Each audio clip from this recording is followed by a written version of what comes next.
Thank you everyone for joining us this morning. As I just noted, we'll just wait a few minutes to see if a few more people join us before but are not here, or anyone else who wants to eventually watch.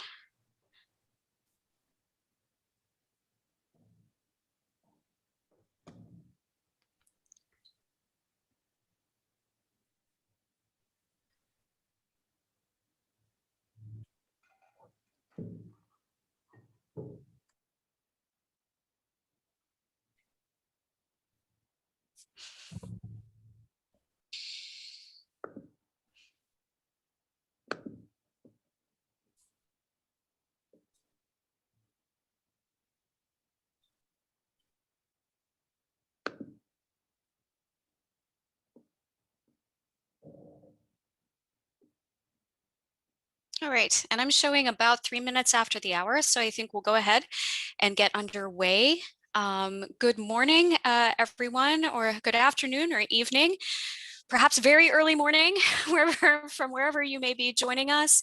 Welcome to the third and final webinar in a series introducing this new partnership between the American University in Dubai and Amidist Education Abroad for direct enroll programming. My name is Elena Corbett, and before I introduce our guests, we're very honored to have them here. I would like to take this opportunity once again to remind everyone that this meeting is being recorded, and a link to the recording will be sent to both everyone who is here and everyone who is registered but will be unable to join us. Thank you everyone again for joining us today. For those of you, a few of you have been with us all 3 times, and that's great, and it's wonderful to have you here again. Our 2 previous webinars, I think, were very productive. I think we've all been Zoomed to death over the past 14 months, but I've really enjoyed this time with our colleagues from AUD and with all of you who've been joining us, because I think we really were able to have some very productive conversations and answer a lot of everybody's questions about this new partnership. If you recall, about a month ago, the first webinar was a general introduction to the partnership and what all is involved. The second webinar, which we had a couple of weeks ago, featured faculty and staff from the schools of business, architecture and design, and engineering, and that was really wonderful. And if you happen to miss either of those and would like the links to the recordings, but you have not yet received them, please just be in touch with us and we'll be happy to send those your way. And now it is my great pleasure to welcome back Ms. Yuchun Schmidt, Study Abroad and Exchange Coordinator at AUD, and Dr. Elham Sayed Sayamdost, who is the Dean of AUD's School of Arts and Sciences, who will be speaking with us today about the school and especially the Middle East Studies Certificate. If you've had a chance to glance through AUD's catalog and some information they have online about the Middle East Studies certificate, I think you'll see it's really appropriate for all potential participants coming from a US university, whether the sending school has a lot in the way of Middle East studies or very little or none at all. There's something there for absolutely everyone. After Dr. Elham speaks, Ms. Yuchun will talk some more about the Clinton scholarships, which we discussed a little bit in that first webinar, because the Clinton scholarships will have a preference for participants who would be pursuing the Middle East Studies Certificate in their time abroad at AUD. Thank you, Dr. Elham and Ms. Yuchun, for being here with us today. And once again, we want to wish you and yours and all of our colleagues at AUD a Ramadan Mubarak. And with that, I'm going to turn off my camera for a little bit and cede the floor to my wonderful colleagues here.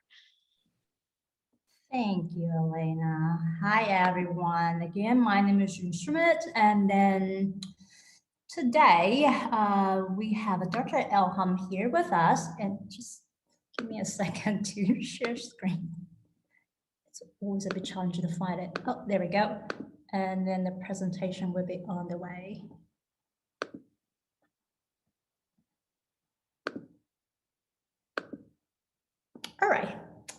Dr. Elham, I'm gonna give a spotlight to you. Yes, thank you. Thank you so much. Thank you, Dr. Elena, and thank you, Yuchun, for this opportunity. Welcome everyone to this webinar. What I am going to be doing here is to speak to you a little bit about the School of Arts and Sciences and about the kinds of programs that we have here.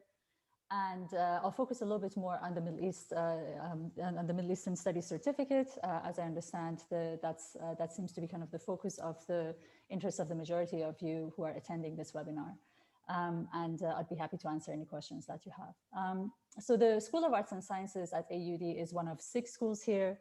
And the primary bachelor's programs that we have here are a Bachelor of Arts in International Studies and a Bachelor of Arts in Psychology. Let me speak a little bit about the Bachelor of Arts in International Studies, which has been already in existence for the past 10 years.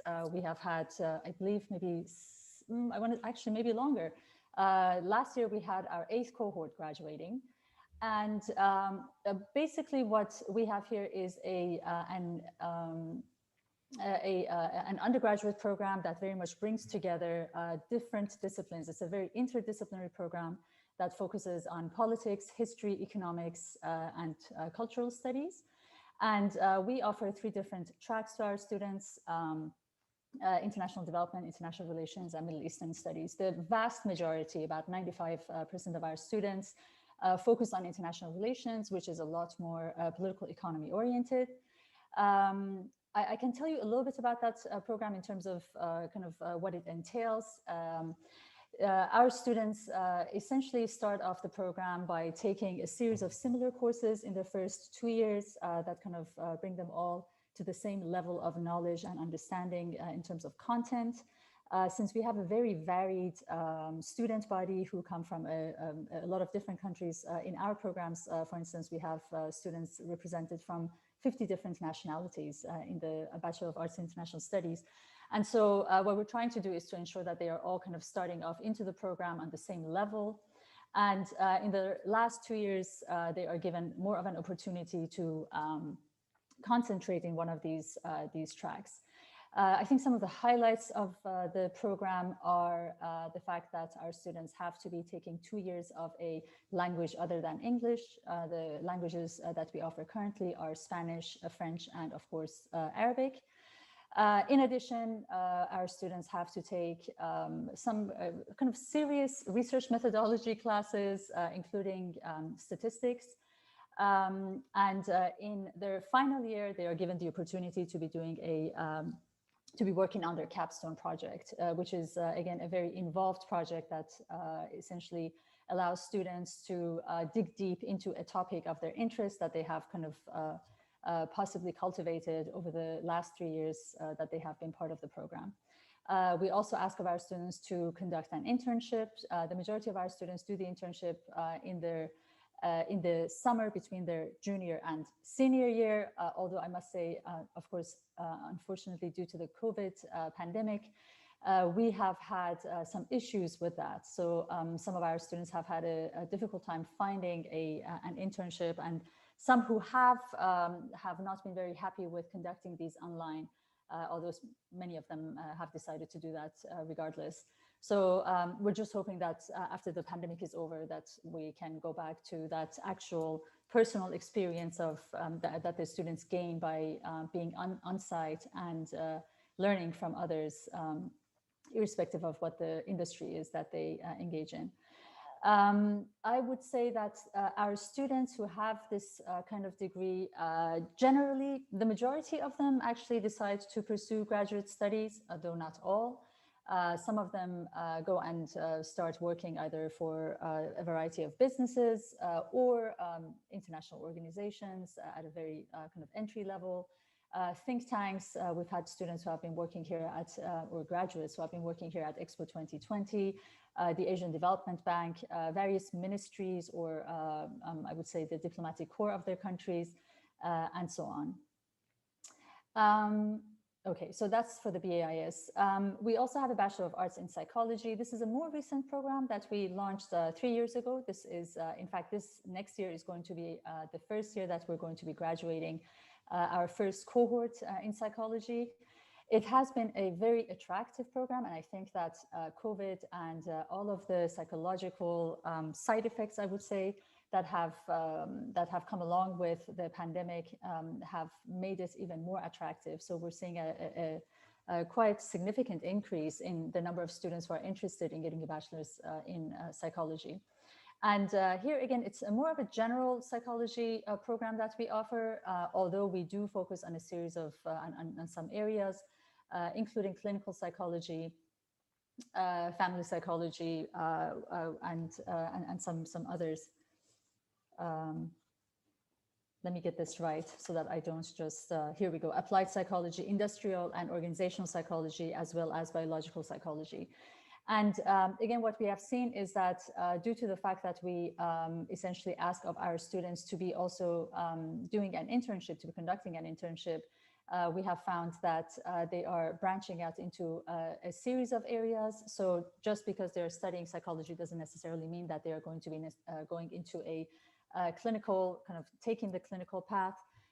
Instead, we're seeing that they are showing interest in I would say, a diverse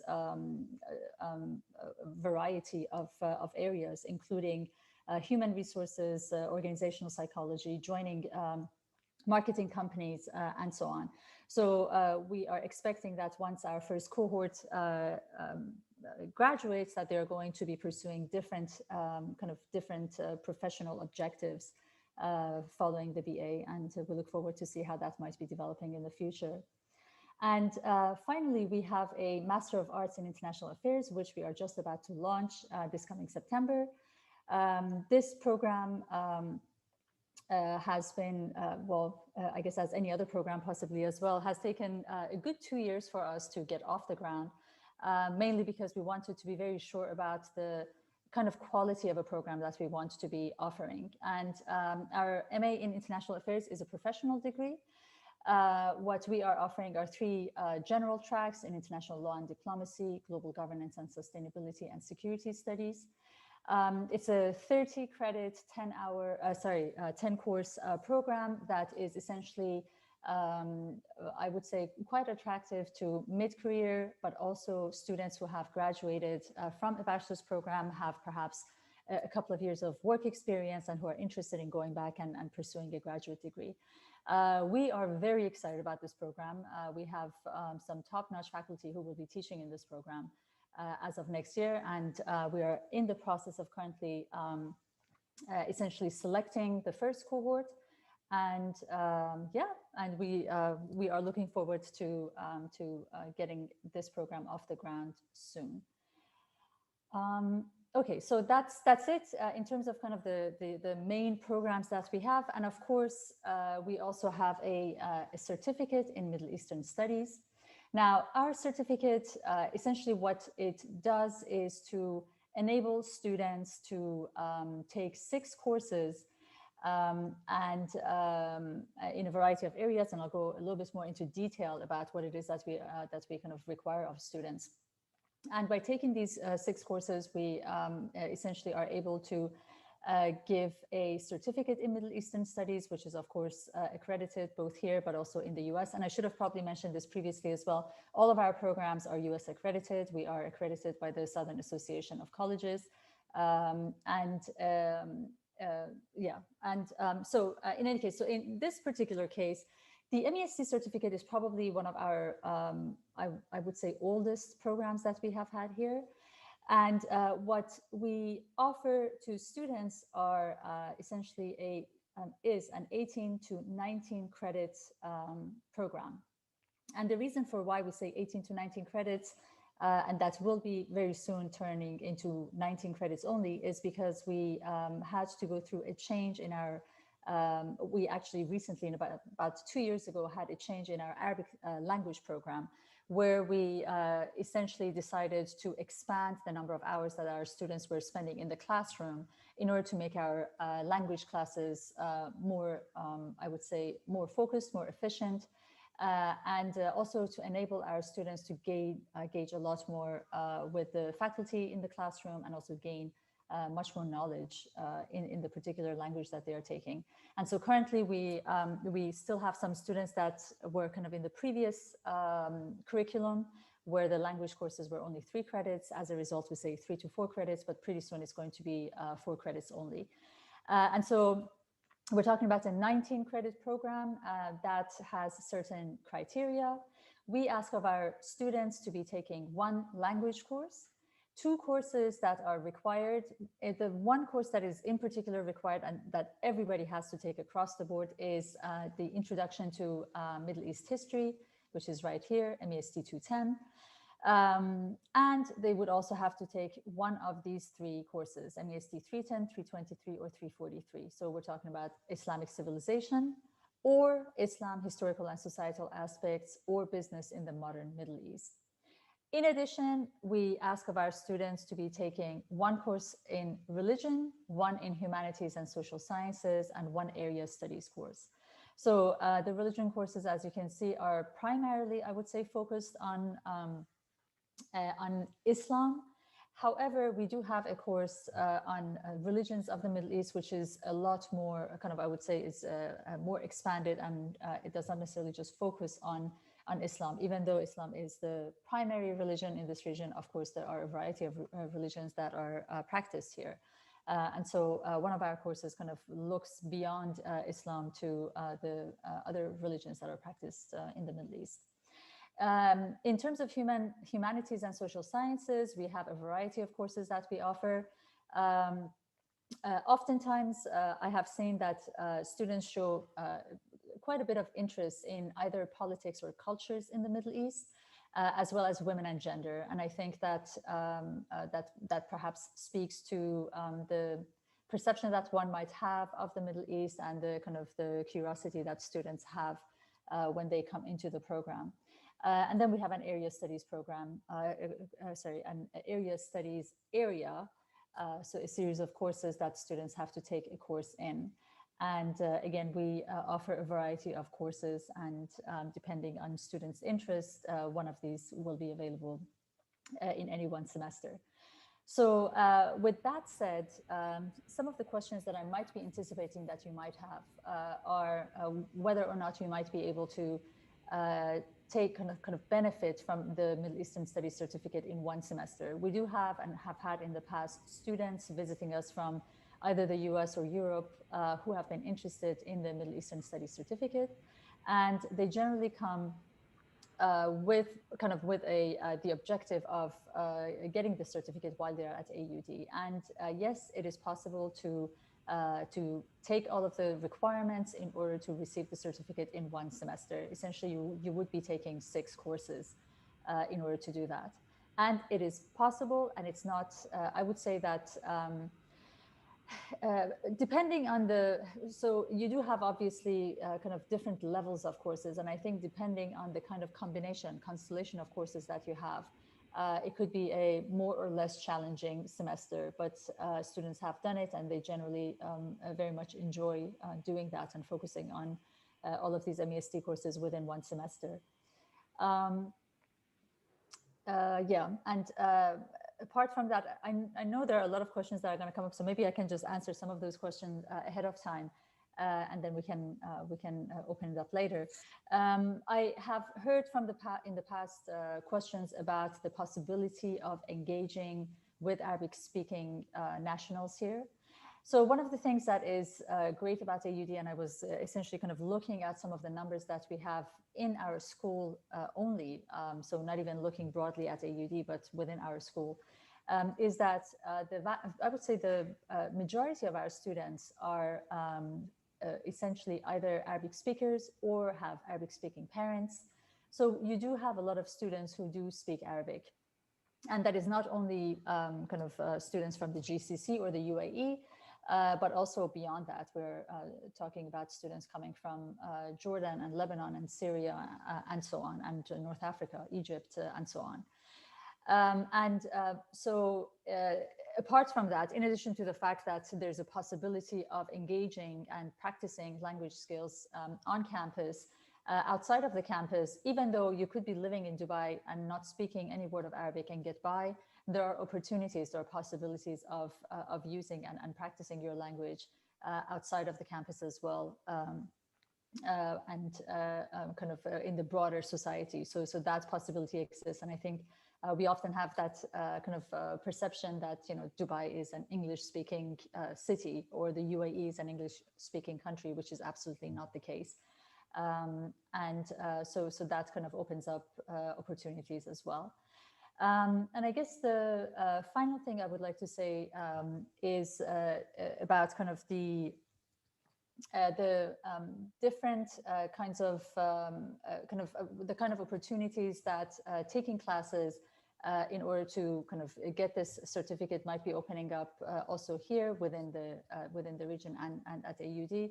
By taking the certificate and engaging in these courses, you have, of course, also an opportunity to be learning, because you're living essentially here. And within that one semester, you do get to immerse yourself in this region and in the kind of socio-cultural, economic, political discussions that are ongoing on a daily basis.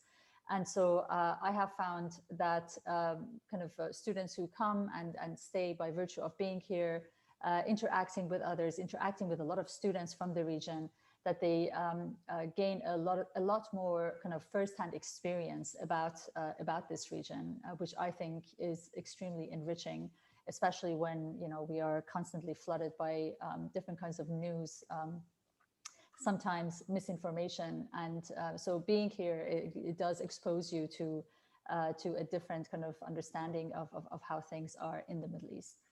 I think I'm going to leave it at that. And I believe Yuchun is going to be speaking about the Clinton Scholarship, and I'd be happy to answer any kinds of questions you might have. Thank you. And thank you so much, Ms. Yuchun and Dr. Elham. And I just want to reiterate a couple of things that Dr. Elham said, which is that one, it's very, I mean, those of us who come from a Middle East studies background, members of the Middle East Studies Association of North America and so forth, I will say that it never fails to disappoint when we say something like, we're going to have a program in Dubai and we're going to have students learning Arabic in Dubai. And from within our own ranks, people sort of, you know, like, well, you know, you don't even have to speak Arabic in Dubai. And it's this, you know, this quote unquote, you know, that's not an authentic experience. And there we are being guilty, right? From within our own profession and our own professional association of, you know, things that we absolutely stand against or say that we stand against as people who have values in terms of being educators. And so I can't thank you enough for Dr. Elham for making this point, and that's saying, you know, look, if you come to Dubai, you are going to be exposed to literally every dialect of Arabic out there. Which is an amazing opportunity, which you're going to struggle to find anywhere else. So I find that, yes, you could use English as much as you wanted, or many other languages, but I mean, really, you are going to be in the heart of something that is so authentic. It is its own thing, you know, and so these issues about authenticity, you know, we as Ahmadis don't even want to hear them. So let's throw those out the window right now. Secondly, in terms of, I really love this program, this Middle East Studies Certificate. It's so interdisciplinary, and we have built into our agreement with AUD, we may have participants who would be coming with a lot of Middle East studies experience, and it is worked in there that if you are coming as a participant, you may be able to get up to six previous credits,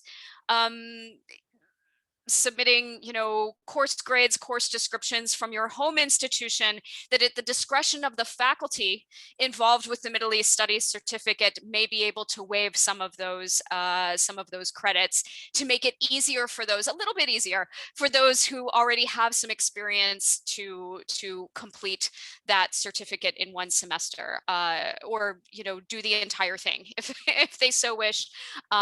There are so many courses there that I think would be interesting for anybody who comes with Middle East Studies experience or not. And so I'm going to, you know, hit my own off button here, hopefully, and take some questions. But thank you both so much once again for a really informative glance at another sector of AUD, and we're so honored to be in this collaboration with you. Thank you. Our pleasure Thank to you be so much. here. Yeah, Dr. Elham, if we can talk a little bit more about how the transfer credit will work for the Middle East studies, for the Yes, exactly. Thank you so much, Dr. Elena, for mentioning that. I was going to be highlighting that as well, and it kind of slipped, so apologies.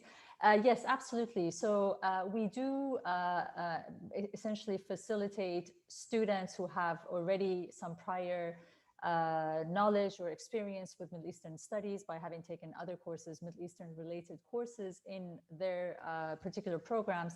We do facilitate kind of the transition into the program by enabling them to essentially take only 4 courses, so depending on the kind of documentation that they provide to us, right? We generally look at the syllabus. We try to see to what extent there might be some kind of equivalency between the kinds of courses that they have taken and the kinds of courses that we are offering. And so, yes, up to 2 courses, I would say 6 credit hours can be waived so that students can actually focus on 4 courses only during their time at AUD. And we have done this in the past. And I would say that generally the things that we look at, we oftentimes ask for the syllabus in particular. That helps us kind of to look at what it is that the course description, the course expectations, the learning outcomes were all about, so that we can make sure that what they are getting, kind of that the courses that we are counting towards the Middle East certificate are equivalent to what we would have been offering them here at AUD. Yeah.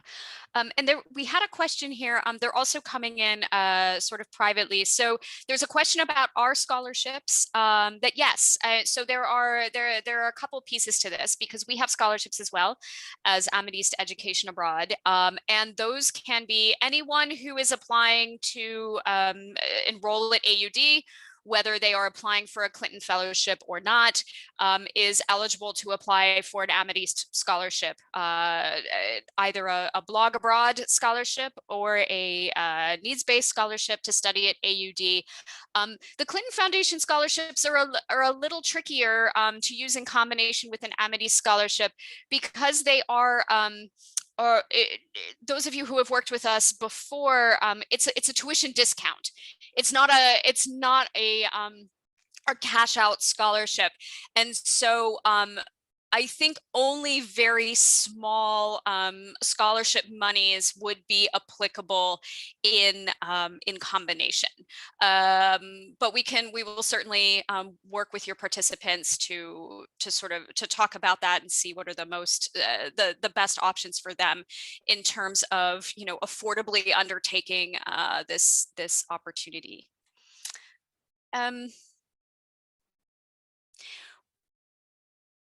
Okay, here are a couple questions about the availability, related to the availability of the Middle East Studies certificate and when particular classes are offered. So are all of the courses on that listed on that under the certificate, are they offered?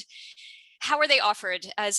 Which ones tend to be offered in which semester? Are they offered every semester? And then if a student wanted to come over a couple of summer sessions, would they be able to? I think it would be challenging to get the certificate, but is it possible? Yeah, great questions. So for the first question, what we generally do is to ensure that during every semester, whether fall, spring, or summer, all of the courses that are required in order to fulfill the requirements of the certificate are offered.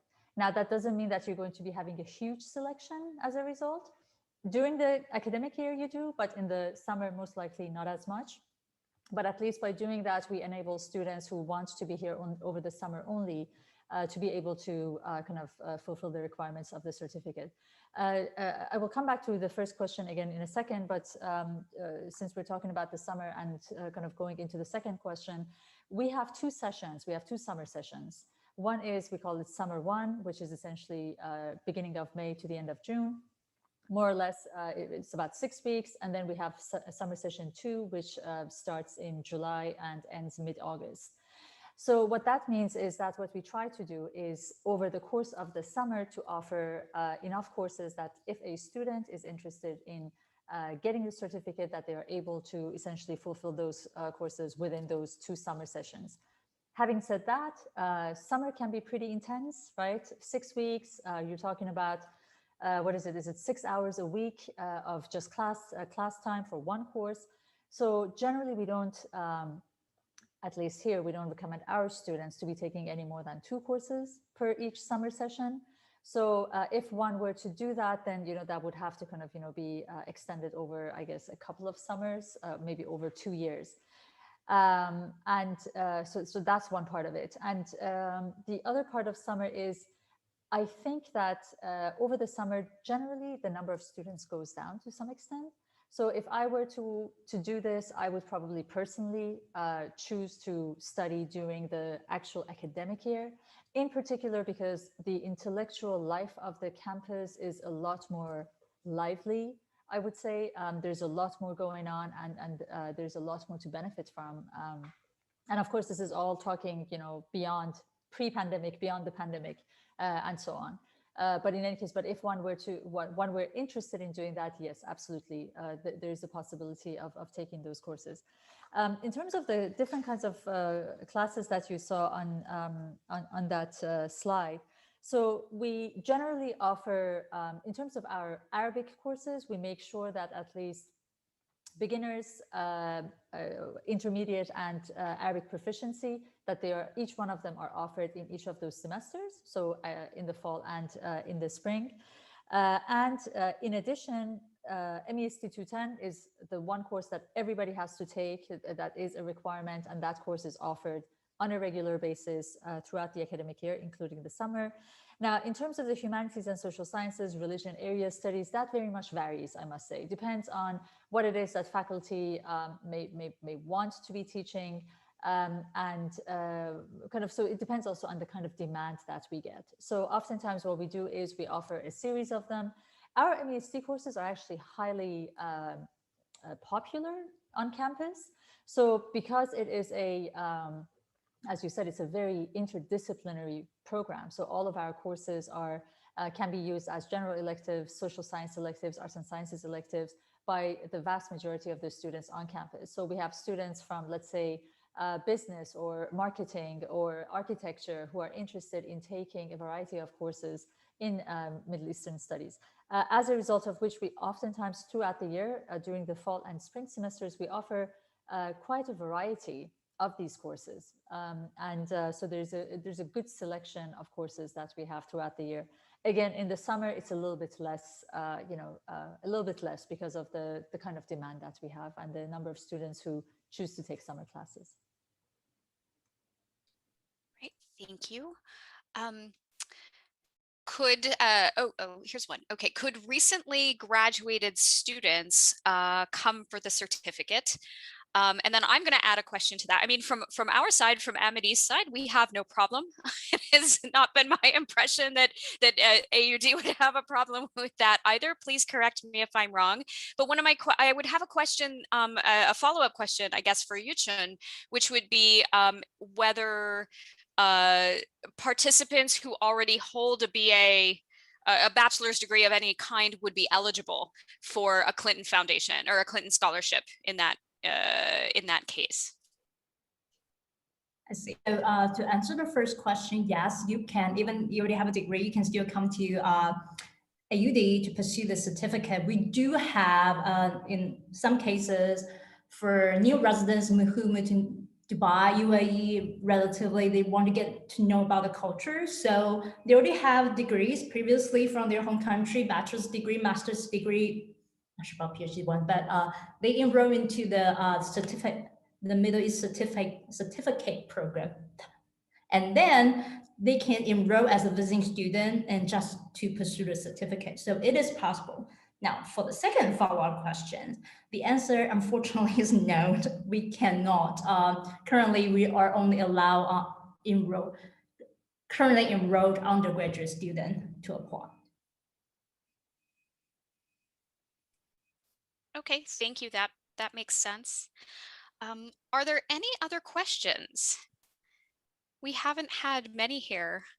This has been so informative. We're very happy to take more questions. If anyone has them.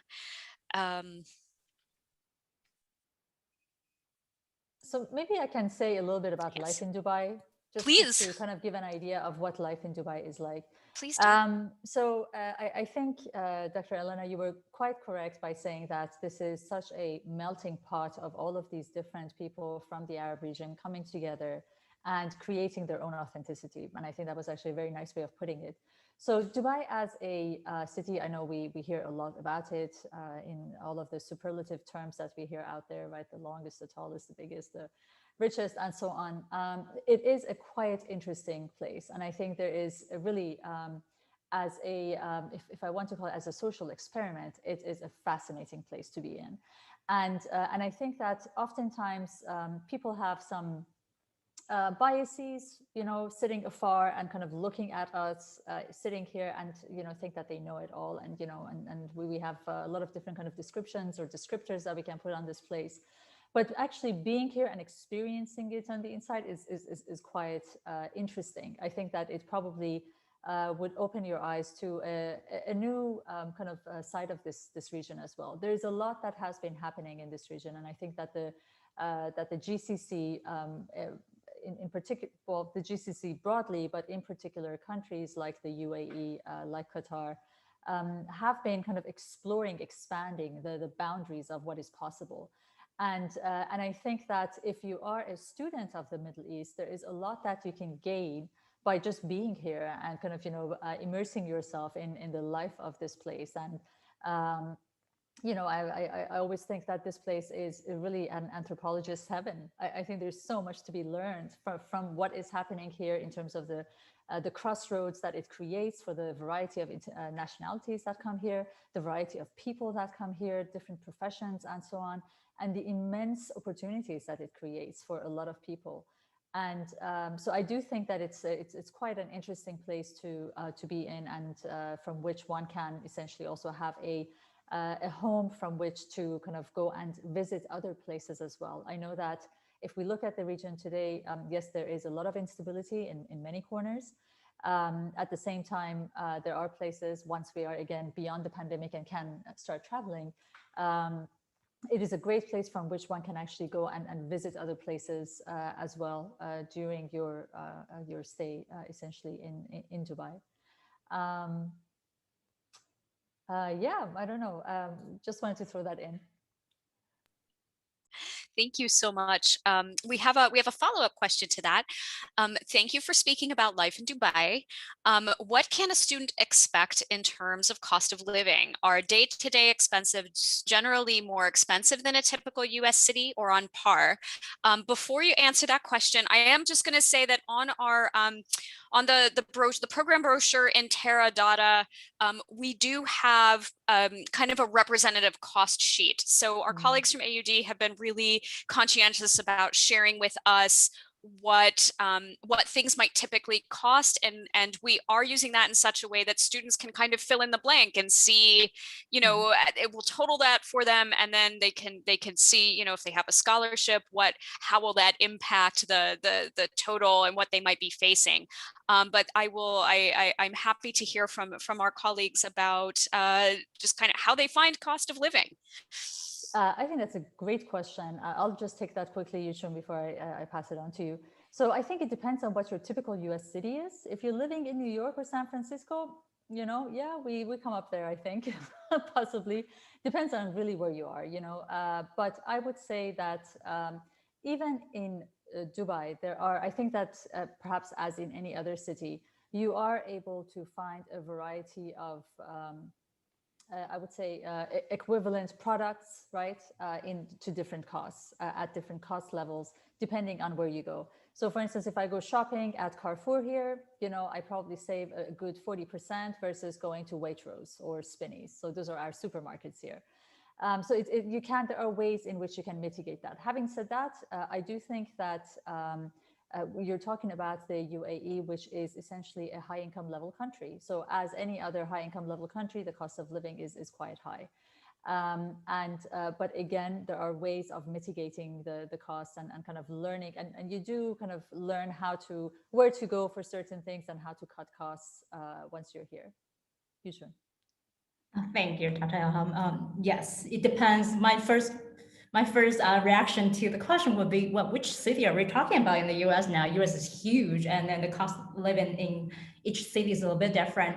Now, the good thing about melting pot here in Dubai is that you can find a variety different of type of eating, from street eats to high-end restaurants. So the cost of living or the cost of meals is very, very different. So as one of the contributors to the content for what you'll be seeing from the Teradata on this website, I can tell you for some reason that McDonald's meal has been a good indicator for the cost of living in the city. So for the typical McDonald's meal in Dubai, it would cost about 29 dirhams. That's about $8 US. And just for your reference, so that you can get an idea, that's what we probably would be thinking is something really affordable. I don't know if there will be any price adjustment, but I think for the past semester, in our cafeteria, and a meal would be 26 dirham, and that's about, yeah, 750 US. Just can give you an idea. So I think it's pretty fair and affordable for some of the meals.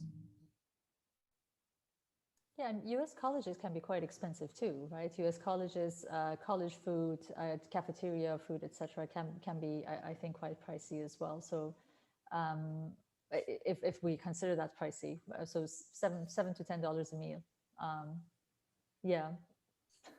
Yeah, I'm not sure.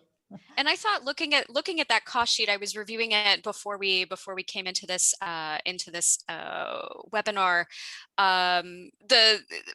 What you all shared with us in terms of the cost of particularly eating on campus and that sort of thing really looked very similar to, probably a little bit less actually than a meal plan on campus for a semester in a lot of places in the US, but of course more depending on where you are and what campus you're coming from.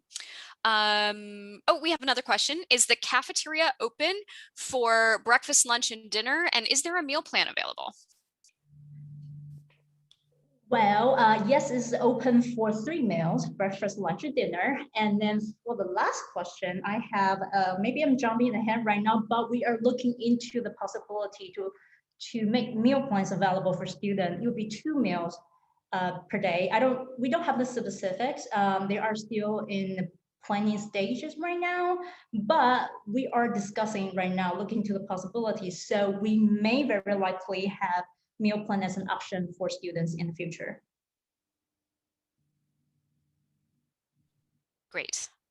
And that'll be, and you also have a lot of, if I'm not mistaken, you also have some cafes on campus, and of course, I mean, you're right there smack in the middle of a lot of activity in the city, and so a lot of things are just kind of a short walk or metro ride away, because you have a metro stop right on campus, if I'm remembering correctly. You're correct. We have metro stop right outside the campus. I think I recently did a video for you guys to see how close it is to metro station campus, which is lovely for you guys to give you an idea. Just walk across the parking lot, you will get to the metro station. It's really short, but I have to say, in a hot summer day, you probably think it's still too long for the distance. Yeah. Yes, we are about like a 5, 7, 8 minutes walk, depends on which grocery store you want to go to. We also have Minimart on campus. We have our own campus salons for if you need to get a haircut. So it's very easy to live on campus. I would say the grocery it's a little bit expensive because most of those stuff are imported, so it can seem to be a little expensive on the expensive side. And delivery is very, very easy. So if you are a student with more luxury lifestyle, you might be able to get your meals delivered to you, especially in the summer. You probably don't want to go out, or if you have a campus food. And we do have a Starbucks on campus. In addition to Starbucks, we also have 4 or 5 additional restaurants in our student union. We just call it the center.